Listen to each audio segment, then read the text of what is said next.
معزز و مکرم سامعین اکرام، راہ و منزل کے رفیق و شمع رسالت کے پروانوں، آئیے ہم اور آپ سب سے پہلے اپنے آقا و مولا اللہ کے رسول دانۂ غیوب احمد مجتبی حضور محمد مصطفیٰ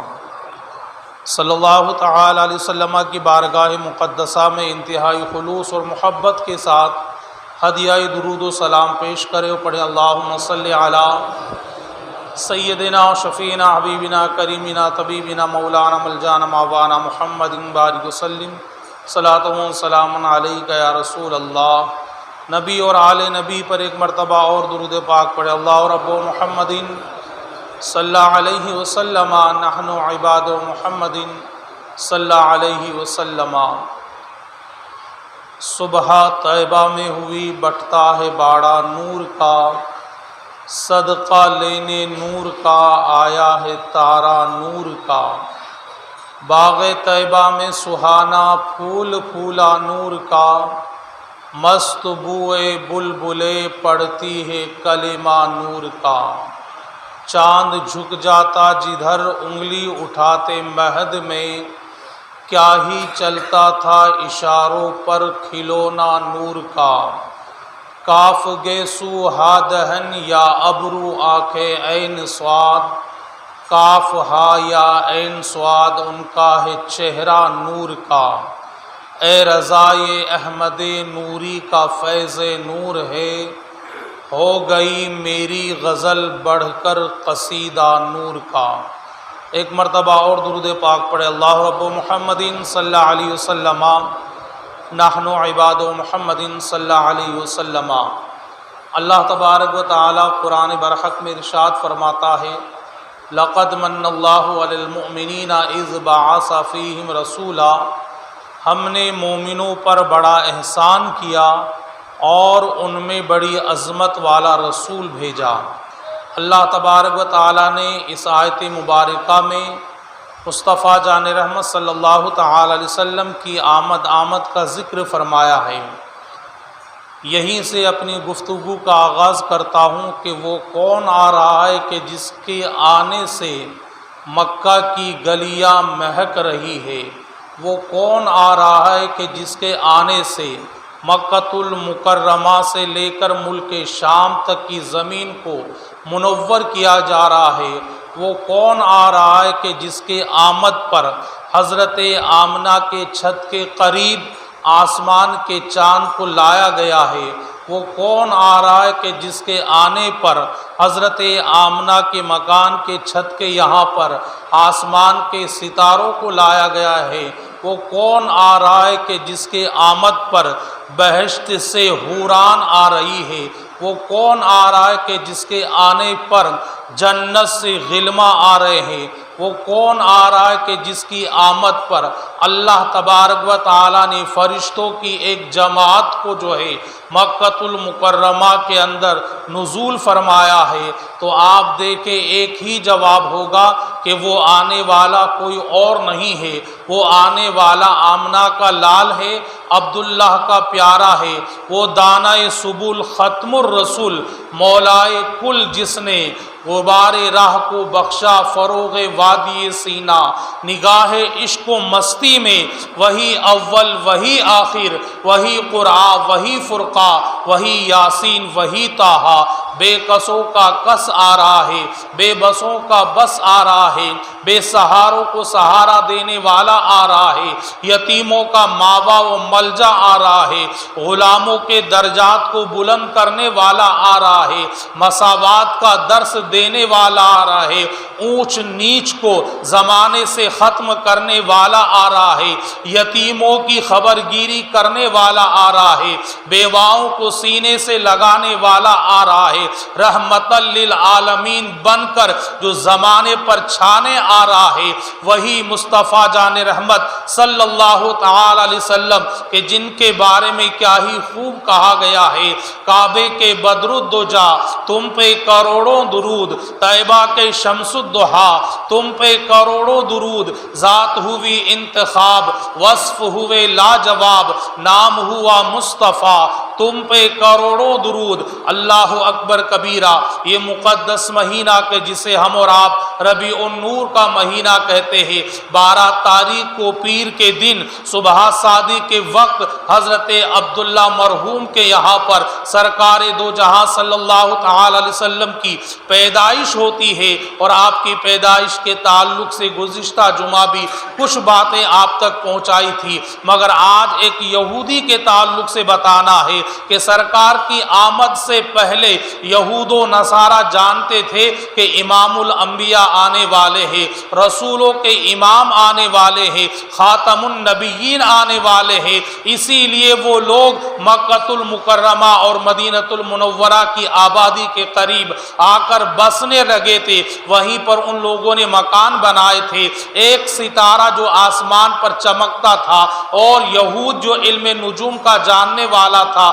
وہ روزانہ اس ستارے کو دیکھتا تھا، اور اس کا یہ عقیدہ اور ایمان تھا کہ جس دن یہ ستارہ آسمان سے غائب ہو جائے گا اسی دن امام الانبیاء کی پیدائش ہوگی۔ 12 تاریخ کو جب وہ ستارہ نظر نہیں آتا ہے تو وہی یہودی جو ہے مکہ کی گلیوں کے اندر گھومتا ہے، لوگوں سے معلوم کرتا ہے کیا آج کسی کے یہاں کوئی بچہ ہوا ہے، تو پتا چلتا ہاں مرحوم عبداللہ کے یہاں ایک لڑکا پیدا ہوا ہے، بہت ہی بابرکت بچہ ہے۔ یہودی گھر پہنچتا ہے، حضرت عبد المطلب سے ملاقات ہوتی ہے، اس لیے کہ سرکار کے والد تو پہلے انتقال کر چکے ہیں، آپ کے دادا حضرت عبد المطلب موجود ہے۔ جانے کے بعد یہودی ان سے ملاقات کرتا ہے اور کہتا اے عبد المطلب کیا تمہارے یہاں پوتا پیدا ہوا ہے؟ حضرت عبد المطلب رضی اللہ تعالیٰ عنہ جواب دیتے ہیں ہاں میرے یہاں پوتا ہوا ہے۔ تو کہا کہ اپنے پوتے کی زیارت کراؤ گے، اپنے پوتے کو دکھاؤ گے؟ تو حضرت عبد المطلب سرکار کو اپنی گود میں لے کر آتے ہیں، آنے کے بعد اس یہودی کے سامنے رکھتے ہیں، یہودی سرکار کو اپنی گود میں لیتا ہے۔ اب اس نے جو اپنی کتابوں کے اندر امام الانبیاء کی جو نشانیاں پڑھی تھی ان نشانیوں کو مینانے لگتا ہے، کبھی سرکار کی پیشانی کو دیکھتا ہے اور کبھی توریت کو دیکھتا ہے، کہتا کہ ہاں یہ وہی ہے، کبھی سرکار کی آنکھوں کو دیکھتا ہے، کبھی توریت کو دیکھتا ہے اور کہتا کہ ہاں یہ وہی ہے، کبھی سرکار کے ہونٹ مبارک کو دیکھتا ہے، کبھی توریت مقدس کو دیکھتا ہے اور کہتا ہے کہ ہاں یہ وہی ہے، کبھی سرکار کے سینہ اقدس کو دیکھتا ہے، کبھی توریت مقدس کو دیکھتا ہے اور کہتا کہ ہاں یہ وہی ہے، کہیں سرکار کی انگلی مبارک کو دیکھتا ہے اور توریت کو دیکھتا ہے، کہتا ہاں یہی ہے۔ سرکار کی ساری نشانیاں دیکھنے کے بعد وہ یہودی حضرت عبد المطلب سے کہتا ہے اے عبد المطلب تمہیں مبارک ہو، یہ کوئی عام بچہ نہیں ہے بلکہ بہت ہی مقدس بچہ ہے، اور اس بچے کی وجہ سے اللہ تبارک و تعالی تمہیں مشرق سے لے کر مغرب تک عزت عطا فرمائے گا۔ ایک یہودی سرکار کی آمد پر یہ باتیں بولتا ہے کہ اس بچے کی وجہ سے، اس لیے کہ جو نشانیاں توریت شریف کے اندر امام الانبیاء نبیوں کے امام کی ہم نے پڑھی تھی وہ ساری نشانیاں اس بچے میں پائی جاتی ہیں۔ اللہ تبارک و تعالی نبوت کے دروازے کو اسی بچے پر ختم فرمائے گا، اس کے بعد دنیا کے اندر کوئی نبی پیدا نہیں ہوگا۔ حضرت عبد المطلب یہ بات سنتے ہیں تو آپ دیکھیں جب بابرکت بچے کی خبر آپ کو ملتی ہے تو حضرت عبد المطلب سرکار کو اپنی گود میں لے کر خانہ کعبہ کی طرف جاتے ہیں، وہ خانہ کعبہ کہ جو تمام مسلمانوں کا مرکز اور محور ہے، کہ جس کی طرف ہم اپنا چہرہ کر کر نماز ادا کرتے ہیں۔ حضرت عبد المطلب اپنی گود میں بچے کو لے کر خانہ کعبہ کی طرف بڑھتے ہیں۔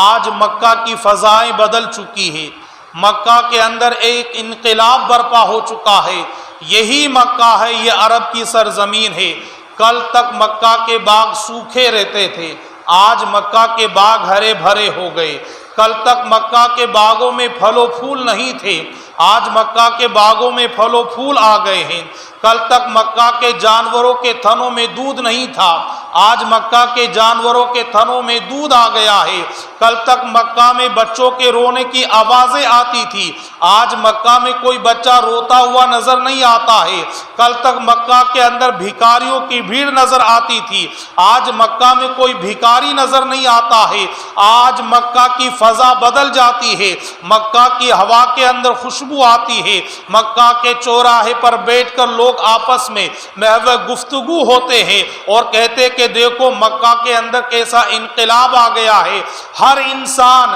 اپنے اپنے معبودان باطل کی تعریف کرتا ہے، کوئی کہتا ہے کہ لات خوش ہو گیا، کوئی کہتا ہے کہ منات خوش ہو گیا، کوئی کہتا ہے کہ عزا خوش ہو گیا، اپنے اپنے معبود کی تعریف کرتے ہیں، مگر ایک شخص جو خانہ کعبہ کی طرف سے آتا ہے وہ کہتا کہ تمہیں صرف اتنی باتوں پر تعجب ہے کہ کل تک مکہ کے باغ سوکھے تھے آج ہرے بھرے ہو گئے، ارے سنو سنو، میں خانہ کعبہ کی طرف سے آ رہا ہوں، میں نے یہ دیکھا کہ سردار قریش جناب عبد المطلب اپنی گود کے اندر ایک خوبصورت بچہ، ایک حسین بچہ، عرب کے اندر اتنا خوبصورت اور اتنا حسین بچہ پہلے کبھی دیکھا نہیں گیا تھا، اتنا خوبصورت بچے کو لے کر وہ خانہ کعبہ کی طرف جا رہے تھے، میں نے خانہ کعبہ کی طرف دیکھا تو خانہ کعبہ کی دیواریں مصطفیٰ کی جانب جھکتی ہوئی نظر آ رہی تھی، مصطفیٰ کو سجدہ کرتی ہوئی نظر آ رہی تھی،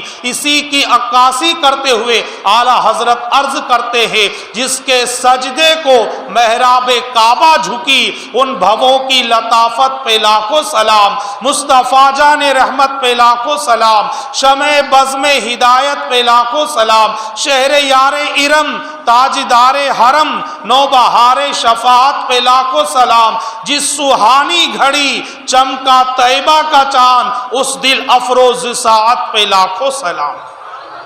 کون سی سہانی گھڑی ہے؟ یہی تو سب سے سہانی گھڑی ہے کہ جب امام الانبیاء دنیا میں تشریف لائے، سب سے سہانا وقت، سب سے اچھا وقت وہی ہے کہ جس وقت سرکار دنیا کے اندر تشریف لائے۔ اب یہاں پر ایک لطیف بات بتاتا چلتا ہوں کہ سرکار صبح صادق کے وقت تشریف لائے، اگر اللہ تبارک و تعالی چاہتا تو آپ کو دن کے اجالے میں بھی بھیج دیتا، اللہ تبارک و تعالی چاہتا تو رات کے اندھیرے میں بھی آپ کو بھیج دیتا، نہ دن کے اجالے کے اندر بھیجا نہ رات کے اندھیرے میں بھیجا، صبح صادق کے وقت بھیجا، اس وقت کہ جب رات جا رہی ہے اور دن کا اجالا آ رہا ہے۔ وجہ کیا ہے؟ اس لیے کہ اگر سرکار دن میں تشریف لاتے تو دن اپنے آپ پر فخر کرتا اور رات کو غمگین ہونا پڑتا، اور رات کے اندر سرکار تشریف لاتے تو دن کو غمگین ہونا پڑتا، مگر آپ دیکھیں اللہ نے اس وقت سرکار کو دنیا کے اندر بھیجا، رات کا اندھیرا جا رہا ہے وہ بھی آمد مصطفیٰ کی خیرات لیتا جائے، اور دن کا اجالا آ رہا ہے وہ بھی آمد مصطفیٰ کی خیرات لیتا جائے۔ صبح صادق کے وقت بھیجا تاکہ دونوں کو، رات کو بھی آمد مصطفیٰ کا حصہ مل جائے اور دن کو بھی آمد مصطفیٰ کا حصہ مل جائے۔ اس شان سے سرکار دنیا میں تشریف لائے۔ یہ مقدس مہینہ کہ جس کی آج 6 تاریخ ہوئی ہے، الحمدللہ 12 تاریخ ہماری اور آپ کی نگاہوں کے سامنے آنے والی ہے کہ جب سرکار دنیا میں تشریف لائے، اور آپ دیکھیں آمد مصطفیٰ سے پہلے دنیا کے جو حالات تھے، دنیا کے اندر ایک ظلم تھا، ایک اندھیرا چھایا ہوا تھا، اور ظلم تھا عقل کا۔ آپ دیکھیں عقل کے اوپر پردے پڑ چکے تھے، اور اس طرح انسان اندھا ہو چکا تھا کہ شراب کے اندر مست، جوا کے اندر مست، حرام کاری کے اندر وہ مست تھا، یہاں تک کہ تاریخ کے اندر آتا ہے کہ اگر کسی انسان کے پاس شراب پینے کے لیے دولت نہیں ہوتی، پیسہ نہیں ہوتا، تو وہی انسان اپنی عورت کو غیروں کے حوالے کر دیا کرتا تھا اور شراب کے جام حاصل کیا کرتا تھا۔ جوا کا اتنا شوقین تھا کہ اپنے مکان کو ہار جاتا، اپنی دکان کو ہار جاتا، اور یہاں تک کہ اپنے بیوی بچوں کو بھی وہ داؤ پر لگا دیا کرتا تھا۔ اور ظالم اتنا تھا کہ اگر ایک انسان کا کندھا دوسرے انسان کے کندھے سے لگ جاتا تھا تو آپس کے اندر تلواریں نکل جایا کرتی تھی، 70 برس تک کوئی سمجھانے والا نہیں تھا، قبیلے کے قبیلے غرق ہو جاتے تھے۔ مزدور اور غلام سے دن بھر کام کرایا جاتا تھا، شام کو جب مزدوری دینے کا وقت آتا تھا تو بجائے مزدوری دینے کے انہیں مارا جاتا تھا۔ کالے انسان کو سماج کے اندر جینے کا کوئی حق نہیں تھا، خصوصیت کے ساتھ عورتوں پر ظلم ہو رہا تھا۔ اگر شادی کے بعد کسی عورت کے شوہر کا انتقال ہو جاتا تو اس عورت کو سماج کے اندر منحوس مانا جاتا تھا، اسے جینے کا کوئی حق نہیں دیا جاتا تھا، یہاں تک کہ اسے سنسان بیابان جنگل میں ایک کوٹھری میں زندگی گزارنے پر مجبور کیا جاتا تھا، اور پانی نہیں دیا جاتا تھا غسل کے لیے، اور اسی وجہ سے وہ غلاظت کا مجسمہ بن جاتی تھی، اور اس کے بعد اس کے منہ پر قالین پوت دی جاتی تھی، اور اس کی گود کے اندر اونٹ کی مینگنیاں بھر دی جاتی، اونٹ کی ننگی پیٹھ پر بٹھا کر اسے پورے شہر کے اندر گھمایا جاتا تاکہ لوگ سمجھ لے کہ یہ وہ منحوس عورت ہے کہ جس کی شادی کے بعد فوراً آدمی کا انتقال ہو گیا۔ گھر کے اندر اگر لڑکا پیدا ہوتا تو بڑی خوشی منائی جاتی تھی، اور لڑکی پیدا ہوتی تھی تو ایسا ماحول ہو جاتا جیسے اس گھر کے اندر میت ہو چکی ہو، سارا کا سارا گھر جو ہے ماتم کدا بن چکا تھا۔ انسان تجارت کے لیے اپنے گھر سے اپنے قدم کو باہر نکالتا، اور اگر کسی بیوہ پر نظر پڑ جاتی تھی تو انسان راستے سے منہ موڑ لیا کرتا تھا، اور عقیدہ سوچ فکر یہ تھی کہ اب میرا کام نہیں بنے گا، اب میرا کام بنے گا نہیں، اس لیے کہ ایک منحوس کا چہرہ دیکھ لیا ہے، ایک بیوہ کی شکل کو دیکھ لیا ہے۔ اور آپ دیکھیں غلاموں کو جینے کا کوئی حق نہیں دیا جا رہا تھا۔ یہ آمد مصطفیٰ سے پہلے کے حالات تھے، انسان اتنا عقل کا اندھا ہو چکا تھا کہ اپنے ہاتھوں سے گول مول پتھر کو بناتا اور اسے اپنا معبود مان لیا کرتا تھا۔ ہرے بھرے پتھر، ہرے بھرے درخت کے سامنے اپنی پیشانی کو جھکا دیا کرتا تھا، سورج کی ضیابہ کرنوں کے سامنے اپنی پیشانی کو جھکا دیتا، چاند کو اپنا معبود مان لیا کرتا تھا، ستاروں کی بندگی کیا کرتا تھا۔ ایسا ماحول تھا، ہر طرف ظلم کا ماحول تھا، ہر طرف اندھیرا ہی اندھیرا تھا، اور ایسے ماحول کے اندر ضرورت تھی رہبر اعظم کی، ایسے ماحول کے اندر ضرورت تھی محسن اعظم کی، ایسے ماحول کے اندر ضرورت تھی مبلغ اعظم کی، ایسے ماحول کے اندر ضرورت تھی محسن کائنات کی۔ آخرکار اللہ تبارک و تعالیٰ کو مخلوق پر رحم آیا، اور اللہ تبارک و تعالیٰ نے 12 تاریخ کو اپنے آخری نبی کو دنیا کے اندر مبعوث فرمایا۔ اس شان سے دنیا کے اندر مصطفیٰ جان رحمت صلی اللہ تعالی علیہ وسلم تشریف لائے۔ تو اب ذرا غور کریں، محسن کائنات اسی دن دنیا کے اندر تشریف لائے، اور پھر اللہ تبارک و تعالیٰ کی سب سے بڑی رحمت، سب سے بڑی نعمت کا نام ذات مصطفیٰ ہے۔ اور قرآن کے اندر اللہ تبارک و تعالیٰ فرماتا ہے کہ میری نعمتوں پر شکر کرو اور میری نعمتوں کا خوب خوب چرچا کرو۔ تو آپ دیکھیں سرکار سے بڑھ کر کون سی نعمت ہے، اور کون سی اللہ کی نعمت ہے کہ جس کا چرچا کیا جائے تو سب سے بڑی نعمت اور سب سے بڑی رحمت کا نام ذات مصطفیٰ ہے۔ اللہ تبارک و تعالیٰ نے اسی دن مصطفیٰ جان رحمت صلی اللہ تعالی علیہ وسلم کو مبعوث فرمایا، اور جب دنیا کے اندر سرکار تشریف لائے، تشریف لانے کے بعد جو کائنات کے اندر تبدیلی آئی، اس تبدیلی کو آپ دیکھیں کہ کل تک جب گھر کے اندر بچی پیدا ہوتی تو ماتم کدا بن جایا کرتا تھا سارا گھر، مگر آمد مصطفیٰ کے بعد کیا ملا؟ سرکار نے فرمایا کہ جس گھر کے اندر 4 بچیاں ہو اور وہ باپ 4 بچیوں کی صحیح پرورش کرے اور ان کا نکاح کرے تو وہ انسان جنتی ہے۔ پھر سرکار نے فرمایا کہ جو 3 بیٹیوں کا باپ ہو وہ ان کی صحیح پرورش کرے، ان کا نکاح کرے، وہ انسان بھی جنتی ہے۔ پھر سرکار نے فرمایا کہ جو دو بیٹیوں کا باپ ہو اور ان کی صحیح پرورش کرے، ان کا نکاح کرے، وہ جنتی ہے۔ پھر سرکار نے فرمایا کہ جو ایک بیٹی کا باپ ہو اور اس کی پرورش کرے اور اس کا صحیح جگہ نکاح کرے، وہ انسان بھی جنتی ہے۔ حضرت عائشہ عرض کرتی یا رسول اللہ، اور جس کے یہاں بیٹی نہ ہو تو سرکار نے فرمایا عائشہ اگر وہ اپنے پڑوس کی بچیوں سے محبت کرے تب بھی وہ جنتی ہے۔ یہ آمد مصطفیٰ سے اعجاز ملا۔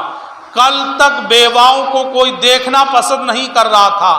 آمد مصطفیٰ سے یہ اعجاز ملا۔ سرکار نے سب سے پہلا اپنا نکاح مکہ کی ایک خاتون کہ جن کی عمر مبارکہ 40 سال تھی اور بیوہ تھی، سرکار نے زمانے کو درس دیا کہ بیوہ منحوس نہیں ہوتی ہے بلکہ مصطفیٰ کے دل کا سکون ہوا کرتی ہے۔ سرکار نے دنیا سے اونچ نیچ کو ختم کیا اور فرمایا کہ کسی بھی گورے کو کسی کالے پر کوئی فوقیت نہیں ہے، کسی بھی بہادر کو کسی کمزور پر کوئی فوقیت نہیں ہے، کسی بھی مالدار کو کسی غریب کے اوپر کوئی فوقیت نہیں ہے۔ تم میں سب سے زیادہ عزت والا وہ انسان ہے کہ جو سب سے زیادہ اللہ سے ڈرتا ہے۔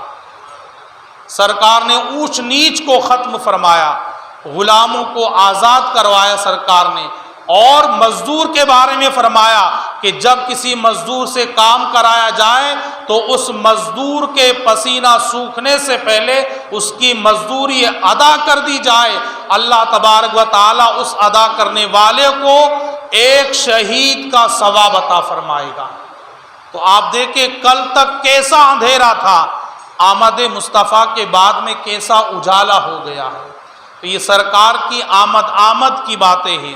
گزشتہ جمعہ بھی کہا گیا تھا کہ عید میلاد النبی کی آمد ہوتی ہے، سرکار کی آمد کی جیسے ہی باتیں ہوتی ہے تو دنیا کے اندر وہابی قوم کے اندر زلزلہ آ جاتا ہے اور شرک اور بدعت کی باتیں کیا کرتے ہیں۔ اور آپ دیکھیں طرح طرح کی باتیں کہ آپ جو اپنے گھر پر لائٹ لگاتے ہیں، ذرا یہ بتائیے کیا حضرت ابوبکر صدیق نے لائٹ لگائی، عمر فاروق اعظم نے لائٹ لگائی، عثمان غنی نے لائٹ لگائی، یا مولا کائنات نے لائٹ لگائی جو آپ لگاتے ہیں؟ ان عقل کے اندھوں سے پوچھا جائے لائٹ کو آئے ہوئے تو ابھی صرف 100 سال ہوئے ہیں اور سرکار کو آئے ہوئے 1400 برس ہو گئے، تو اس زمانے میں جب لائٹ تھی ہی نہیں تو کہاں سے لگتی؟ اور لائٹ لگانا اگر یہ خوشی منانا حرام ہے تو ان سے پوچھا جائے پھر جو آپ اپنے بیٹے، جو آپ کا بیٹا آنکھوں سے اندھا ہو، پاؤں سے لنگڑا ہو، ہاتھ سے جو ہے لولا ہو، زبان سے گونگا ہو، کانوں سے بہرا ہو، اور اس کی شادی کا وقت آ جائے، جب اس کی شادی آپ کریں تو اس وقت جو آپ اپنے مکان پر لائٹ لگاتے خوشی مناتے ہیں، اس وقت آپ کو یاد نہیں آتا کہ حضرت ابوبکر صدیق نے اپنے بیٹے کی شادی پر لائٹ لگائی، یا فاروق اعظم نے اپنے بیٹے کی شادی پر لائٹ لگائی، یا عثمان غنی نے اپنے بیٹے کی شادی پر لائٹ لگائی، یا مولائے کائنات نے اپنے بیٹے کی شادی پر لائٹ لگائی؟ تو جب ان نفوس قدسیہ نے یہ کام نہیں کیا تو پھر یہ گناہ کا کام تو کیوں کرتا ہے؟ تو وہ وہابی جواب دے گا خوشی کا موقع ہے، اسی لیے میرے بیٹے کی شادی یہ خوشی ہے، اسی لیے میں لگا رہا ہوں۔ تو ہم کوئی تیرے باپ کا 40واں توری منا رہے ہیں؟ ہم بھی آمد مصطفیٰ پر خوشی منا رہے ہیں، سرکار کی آمد پر خوشی کا اظہار کر رہے ہیں۔ سرکار کی آمد سے بڑھ کر ہمارے یہاں کون سی خوشی ہے؟ ہمارا بیٹا بھی سرکار کے قدموں پر قربان، ہماری بیٹی بھی سرکار کے قدموں پر قربان، ہمارا باپ بھی سرکار کے قدموں پر قربان، ہماری ماں بھی سرکار کے قدموں پر قربان، اور خود ہماری جان بھی سرکار کے قدموں پر قربان۔ سرکار سے بڑھ کر تو دنیا کے اندر کوئی چیز ہے ہی نہیں ہے۔ تو آمد مصطفیٰ پر خوشی کا اظہار کرنا، اہتمام کرنا، الحمدللہ یہ سنیوں کا عقیدہ ہے۔ لیکن جس کے پیٹ کے اندر حرام روزی پہنچ گئی ہو کہ جو حرام چیزیں کھاتا ہو، کوا حرام ہے، اب وہ اسے حلال جانتا تو اس کے منہ سے آپ سوچے کہ اچھی باتیں نکل جائے گی تو کہاں سے نکلے گی؟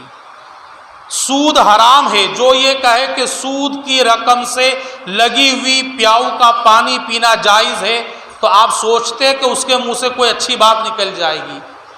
جو قوم آج تک یہ نہیں سمجھ پائی ہو کہ انگلی پر نجاست لگ جائے اور ان کے یہاں منہ سے چاٹ لیا جائے تو پاک ہو جاتی ہے، تو جنہیں انگلی پاک کرنے کا طریقہ معلوم نہ ہو تو وہ آمد مصطفیٰ پر خوشی کہاں سے منائے گا؟ آمد مصطفیٰ پر خوشی تو وہی منائے گا کہ جس کا خون بھی حلالی ہوگا اور جس کا دودھ بھی حلالی ہوگا، نہ ماں کی طرف سے کوئی شکایت ہوگی اور نہ باپ کی طرف سے کوئی شکایت ہوگی، وہی بیٹا آمد مصطفیٰ پر خوشی منائے گا۔ تو الحمدللہ وہ مقدس دن ہمارے اور آپ کے نگاہوں کے سامنے آنے والا ہے، یعنی یہ جو جمعرات ہے، بدھ والی رات کے اندر تو شب نور ہے، یعنی اس رات کے اندر میلاد مصطفیٰ کے تعلق سے جو عظیم پروگرام لوہاروں کے کھرے پر ہوتا ہے اس میں آپ کو شریک ہونا ہے، اور اتوار والے روز جو جلوس مصطفیٰ نکلتا ہے گھاٹ گیٹ سے لے کر کربلا تک، اس کے اندر آپ کو شریک ہونا ہے، اور آپ دیکھ کے اس کے اندر نعت پڑھنا ہے، سرکار کی بارگاہ میں صلاۃ و سلام پڑھنا ہے۔ اور ایک چیز کا خیال رکھیں کہ کسی بھی محلے کے رہنے والوں آپ ڈی جے وغیرہ کا اہتمام نہ کریں۔ ڈی جے منع ہے اس لیے کہ ڈی جے کے اندر بہت تیز آواز ہوتی ہے، کون کیا پڑھتا ہے اور نکلتا کیا ہے۔ سادہ اگر مائک ہو تو کوئی بات نہیں، ورنہ ڈی جے کے اوپر خاص طور پر پابندی ہے۔ آپ 8-10 ہزار کا ڈی جے لے کر بھی آئیں گے اور راستے کے اندر روک لیا گیا تو آپ کا پیسہ بیکار چلا جائے گا، اس لیے سادہ مائک آپ لے لیں، اس کے اندر آپ نعرے لگائیں، سرکار کی آمد پر خوشی کا اظہار کریں۔ جو اللہ نے آپ کو مال دیا اس دن اللہ کی راہ کے اندر خرچ کریں۔ اگر اللہ نے آپ کو 100 ہی روپے دیے تو 100 روپے کی چاکلیٹ لے کر آ جائیں اور چاکلیٹ بانٹیں، بسکٹ بانٹیں، مٹھائی بانٹیں، جو آپ سے ہو سکتا ہے شربت کا اہتمام کریں آمد مصطفیٰ پر، اس لیے کہ یہ جان ملی ہے نبی کے صدقے، مال ملا ہے نبی کے صدقے، عزت و عظمت ملی ہے نبی کے صدقے، ایمان ملا ہے نبی کے صدقے، قرآن ملا ہے نبی کے صدقے، یہاں تک کہ ہمیں رحمان کا پتہ ملا ہے وہ بھی نبی کے صدقے ہی کے اندر ملا ہے۔ تو جو ہو سکے اپنے اپنے اعتبار سے خرچ کریں، اور جو لوگ جو 12 روزہ پروگرام ہوتا ہے اس کے اندر تبرک کے اندر حصہ لیتے ہیں، خاص طور پر حلوے کے اندر یا پھر اس رات کے اندر جو لنگر ہوتا ہے مہمانوں کی مہمان نوازی کے لیے آہنگران برادری کی طرف سے ایک لنگر ہوتا ہے، اور اس کے اندر جو شرکت کرتے ہیں، جو حصہ لیتے ہیں، وہ بڑے خوش نصیب ہیں۔ حضرت علامہ شیخ محدث دہلوی رحمۃ اللہ تعالی علیہ کے خاندان کے ایک بزرگ فرماتے ہیں کہ میں ہر سال آمد مصطفیٰ پر اپنی بساط کے مطابق، یعنی اپنی طاقت کے اعتبار سے سرکار کی بارگاہ میں تبرک کا اہتمام کیا کرتا تھا۔ اور ایک سال ایسا بھی آیا کہ تنگ دستی کا زمانہ تھا، تو میں نے چند سکے میرے پاس تھے، میں نے بازار سے جا کر چنے خریدے اور خرید کر لے کر آیا۔ رات کے اندر شب نور کے اندر سرکار کی بارگاہ میں صلاۃ و سلام پڑھا، نعت پڑھا، جو کچھ کرنا تھا فاتحہ کا اہتمام کیا، اور میں سو گیا۔ رات کے اندر خواب میں کیا دیکھتا ہوں، یہ 200 سال پرانی بات بتا رہا ہوں۔ آپ فرماتے کہ میں خواب کے اندر کیا دیکھتا ہوں کہ سرکار کی بارگاہ میں جن جن غلاموں نے اپنی طاقت کے اعتبار سے جو تبرکات پیش کیے تھے وہ سرکار کے سامنے تھے اور سرکار تناول فرما رہے تھے، اور میں نے چند سکوں کے اندر جو چنے خریدے تھے وہ بھی سرکار کی بارگاہ میں پیش تھے، سرکار انہیں بھی تناول فرما رہے تھے۔ اور ایک چیز کا خیال رکھیں، سرکار کی بارگاہ کے اندر چاہے 100 دیگچے چڑھانے والا ہو، چاہے 100 روپے خرچ کرنے والا ہو، سرکار سب سے برابر کی محبت کرتے ہیں، اور سرکار کی بارگاہ سے سودا ہے۔ آپ دیکھیں جب حضرت یوسف علیہ السلام کو مصر کے اندر